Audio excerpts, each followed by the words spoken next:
Betrayed, my mom demanded I share my deceased dad's inheritance. Before I get into what happened, let me tell you, the betrayal cut deeper than you can imagine. It's a story of family, or rather, the lack thereof, and a fight for a future I thought was already mine. Buckle up, because you won't believe what my mom did. Here's some background. I'm a 17-year-old girl, living in what's supposed to be a family home with my mother, stepfather, and 2 step-siblings. There's Jackson, my stepbrother, a year older than me, and Emma, my stepsister, who's 2 years younger. We're all stuck in the same high school, but we might as well be strangers passing in the hall. We have absolutely nothing in common. My mother and their father finally tied the knot after 5 years of dating. The wedding happened 3 years ago, but honestly, we've been living together for 6 years, so it was just a formality. My own father, he vanished from my life way too soon, when I was just a kid. The memories are hazy, like faded photographs. My parents were never married, and his family, they were snobs. My mother, in their eyes, was just a party girl, with a reputation they couldn't stand. My dad and mom lived together briefly, but marriage would have meant him being disowned. The real kicker, he was diagnosed with late-stage leukemia at the young age of 27, too late to intervene, too late to save him. Thankfully, my dad, despite everything, had the foresight to plan ahead. He set up an education fund for me, a lifeline so I wouldn't have to worry about the future, so my mom wouldn't have to kill herself working to put me through college. I've known about this fund since I was little. His lawyer handled everything, but once I turned 18, complete control would be mine. 4 years after my father's death, it was just me and my mom. We were a team. Then, when I was around 8, my stepfather barged into the picture. We packed up and moved. My mother said the old town had too many painful memories. I never met my paternal grandparents, they simply didn't care. We'd occasionally visit my mother's parents, but we're not a close family. When we moved in with my stepfather and his kids, I genuinely hoped things would change. I dreamed of finally having a big, bustling family. Oh, the naive hopes of a child. Sadly, my new family just never clicked. I don't blame them, but it was deeply disappointing. It wasn't that they were overtly mean, it was more like a subtle chill in the air. Everyone lived together, but we never felt like a family unit. I never formed a real connection with my stepfather or his children. It was as if they lived in their own bubble. I tried, really I did, but they weren't interested. So I gave up after a few months. I just chalked it up to being glorified roommates. That's how it was, and I tried to not let it bother me. My mother, though, painted a different picture. They treated her differently. The vibes towards my mom were radically positive.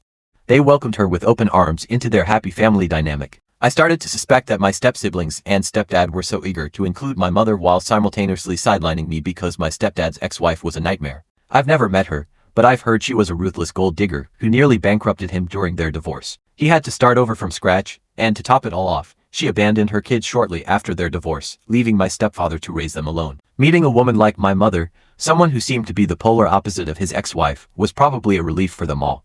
I guess I was simply expendable, an extra in their perfect script. I can't put my finger on it, or give you exact examples, but it was all about vibes and energy. Despite being technically family, I always felt like an outsider looking in. My only comfort was telling myself that I was overthinking things. Something I used to tell myself when things got too much. It's strange to admit, but I was jealous.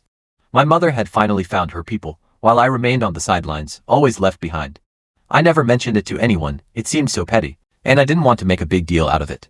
That's how life was, and while I wasn't thrilled, I accepted it. Now, back to what happened a few days earlier. I've been obsessively researching universities for weeks because graduation is looming. I wasn't worried about the money, since my mother had always assured me that my college fund was untouched and ready to be used. Then, a few days ago, my mother dropped a bomb. She said she needed to talk to me about something serious. She explained that my stepfather hadn't been able to save enough money to send his children to college. Then, she asked me to help the family and let my step-siblings use my college fund too. Jackson had taken a gap year and was planning to start college at the same time as me, so he was the primary focus of her request, demand. Legally, my mother has zero say in how the money is spent once I turn 18. Frankly, I didn't want to share a single penny with my step-siblings. They certainly don't like me either. Even if I don't use the entire amount my father set aside, I want to keep it. That money could give me a huge head start, a safety net for when I get my own place and start living on my own before I'm earning a decent wage. I'd already saved my mom a fortune by going to public school, so she hadn't spent any money on my education thus far. Plus, I'm a stellar student. I was counting on scholarships to ease the burden. Money had never been a problem, but as I approached 18, I began to think about saving and earning. Handing over my father's money to my step-siblings just felt wrong. So, I told my mother I wasn't sharing. It wasn't necessary. If Jackson really wanted to go to college, he could take out a student loan like millions of other students do. My mother was not happy. She accused me of being selfish. And I didn't even disagree. I was being selfish. And I didn't see anything wrong with it. To shut down the argument, I told her I was selfish, and that was perfectly fine because I didn't consider my step-siblings family. That's when my mother screamed at me, as if I had committed a crime. It took me a few seconds to realize she was actually losing it because I had dared to speak the truth. I didn't consider my step-siblings family. The double standard was insane. On the one hand, her family had treated me like an outsider for the past 8 years, and she never seemed to notice. Or maybe she did, but she didn't care. Now, suddenly, I was expected to consider them family and treat them as such for no apparent reason. I tried to talk to her calmly, but it was pointless. She was already yelling and calling me ungrateful, among other things. So, I waited for her to stop screaming, then told her that all the yelling in the world wouldn't change my mind. It would just alienate me further and make me even less likely to help them in any way. My mother calmed down a bit after that, and I thought we were finally going to have a rational conversation where I could express my feelings. How wrong I was. I had forgotten that in this family, my feelings were irrelevant. All that mattered was whether my mother, stepfather, and step-siblings were happy. No one seemed to care about my well-being. After my mother cooled down, she gave me an ultimatum. I had a week to decide. If I didn't agree to split the college fund, she would kick me out. I thought she was joking, it sounded so ridiculous. But she assured me she was serious. My birthday was less than a month away. She wouldn't be legally obligated to let me stay, and I'd be on my own if I didn't play ball. I couldn't believe my own mother would say such a thing, put me in this impossible situation for the sake of her stepchildren, especially since I was meant to be her own flesh and blood. She advised me to tread carefully and think it over, because this decision could cost me everything. Then, she left me alone to process what she had just said. I was so hurt to be treated like that. It was an insult. And that's the day I decided I was getting out of that house, no matter the cost. I immediately started talking to my friends, telling them I needed help finding an apartment because I was planning to move out on my 18th. I spilled the beans about my mother's threat and emphasized how serious the situation was. I knew that after I turned 18, I'd have control of the money and could choose where to spend it. Yes, I'd have to stick to a strict budget and carefully choose my college, but it was worth it to be free of my toxic family. After that conversation with my mother, it was clearer than ever that I was unwanted. That I had been treated as an afterthought for years. I realized I hadn't been overthinking things. I may have been underthinking them because I never expected this level of betrayal. A few days later, a friend told me her cousin was also applying to the same universities I was, and they shared similar interests. Her cousin planned to live in an apartment to be independent. My friend suggested I contact her cousin, and if we ended up at the same college, we could rent an apartment together. It was a brilliant idea. I called her cousin right away, explained my situation. She was empathetic, and I could tell she was a good person. So, that was settled. The only thing left was figuring out where I'd live until college started, which was still months away. Fortunately, my friend offered to let me stay with her until I could move into my apartment. It wasn't ideal, but anything was better than living with my mother and her fake family. After my fight with my mother, I was treated horribly. Not with screaming and blatant cruelty, but with a subtle, humiliating dismissal. They all banded together against me, like I was the plague. Every time I walked into a room, everyone would stop talking and leave, giving me the side eye as if I had done something truly unforgivable. It was so hurtful that I wanted to disappear. It took a lot of planning, but I was determined. As soon as my friends were ready to take me in, I was gone. When my mother asked me again if I had changed my mind, I told her the truth. No. I was leaving. The way she and her family had been treating me for the past week was unbearable. I told her I had already spoken with my friends and would be staying with them until I could start college. I didn't want to see her again. She could kick me out, it wouldn't make a difference. Of course, she screamed again, telling me to leave. She no longer wanted an ungrateful brat like me in her house. Relieved, I left. But that wasn't the end of my plans. During my time alone in my room, I'd been plotting my revenge. My life had taken a nosedive after she married my stepfather, and she didn't seem to care because she was happy with her new family. I tried to be happy for her too, while burying my own feelings. Now, it was clear she didn't care about me at all. Her stepchildren were more important than I was. She treated me like garbage, and I wasn't going to let it go. As soon as I was out of the house, I was going to expose her for who she truly was. The only reason I waited a week to speak out was because I didn't want her to have access to me or the power to express her disappointment in me. I know nobody in their right mind would ever agree with what she had said to me. After moving in with my friend, I went online and wrote a post about my mother. I wrote about how she had flown into a rage because I refused to pay for my step-siblings' education. I explained that none of them had ever treated me like family, and my mother hadn't seemed to care. It only became an issue when I treated them the same way. I discussed the double standards and how my mother had almost completely forgotten about me after moving in with her new family. I also said that I considered my mother to be the single most selfish person on the planet because of how she had been treating me, simply for refusing to share money exclusively left by my father for my use. It wasn't fair to ask me to share it with people who had never treated me like a member of their family. I might have considered it if my step-siblings had ever been kind to me, but they hadn't. I was angry, and I vented everything in that post.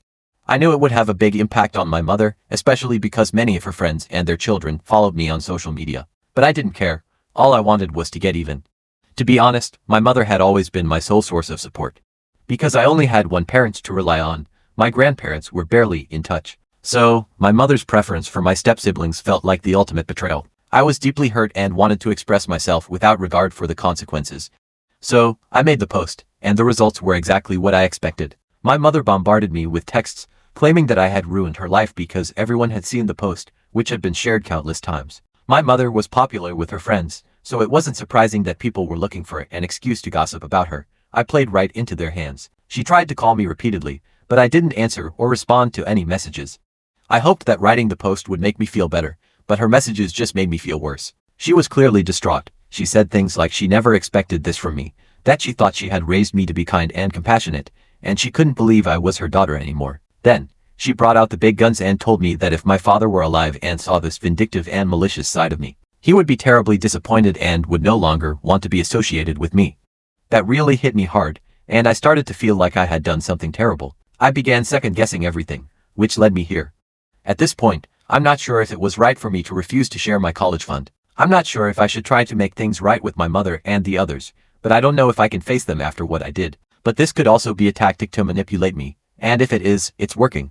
That's why I need your help. So, am I the bad guy for refusing to share my college money with my step-siblings and then blasting my mother online? Update 1. Hello, and thank you so much for your responses. A lot of you send me kind words, which made me feel better about myself and what I did. I suppose I needed that to see things clearly. I was about to give my mother another chance, because I wanted to see the good in her. I wanted to believe she wasn't a horrible person. But what kind of mother speaks and acts the way she did? So, I blocked her. If she texted, it was solely to manipulate me into taking down the post. I don't want to take that post down. I want it to stay up until she apologizes. She knows where I am and how to contact me.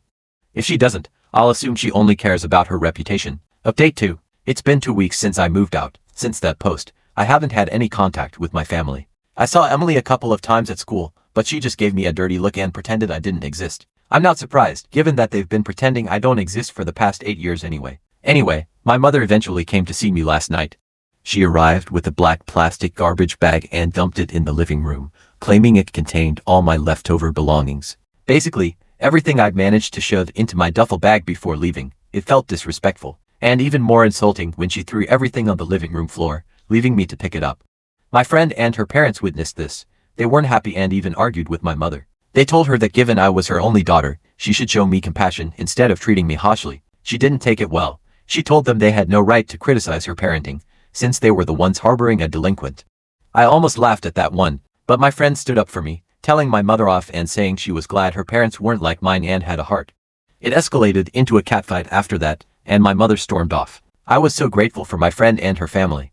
I don't think they needed to defend me, but they did. It was the first time in my life someone had really fought for me, and it was incredibly moving. In any case, I doubt my mother will return anytime soon after her last encounter. I truly hope she doesn't because I'm tired of the drama. I just want to get on with my life and start a new chapter, but I can't because she keeps showing up. So, I hope this is the last I have to deal with her. Update 3. Hello, everyone, long time no see. I've been Mia for a few months, I believe, but I've been busy applying to colleges, hoping to get into a good one with a scholarship. I've been working hard, and it's paid off. I got into my first choice school, and I'm sticking to the plan I made months ago. My friend's cousin, who applied to the same college, was also accepted, and we plan to rent an apartment together. She's a sweet girl, and being my friend's cousin is just icing on the cake, since it allows me to stay in touch with her. The past few months have been challenging, but my friends have helped me through everything. I can't express how grateful I am to have such people in my life. Many people with bad parents rely on their friends for support. Now that I know how far my friends will go for me, I feel like they are my family.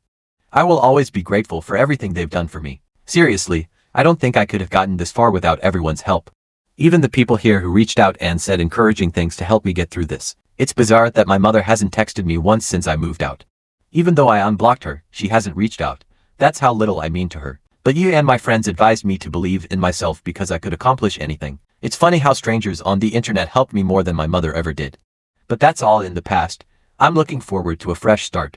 I'm excited about what the future holds. Thank you for listening. Now that you've heard the whole story, from the simmering resentment to the explosive confrontation and its aftermath, I'm still wrestling with whether I handled things correctly. Was I justified in refusing to share my inheritance and airing my dirty laundry online? Or did I cross a line and create unnecessary drama?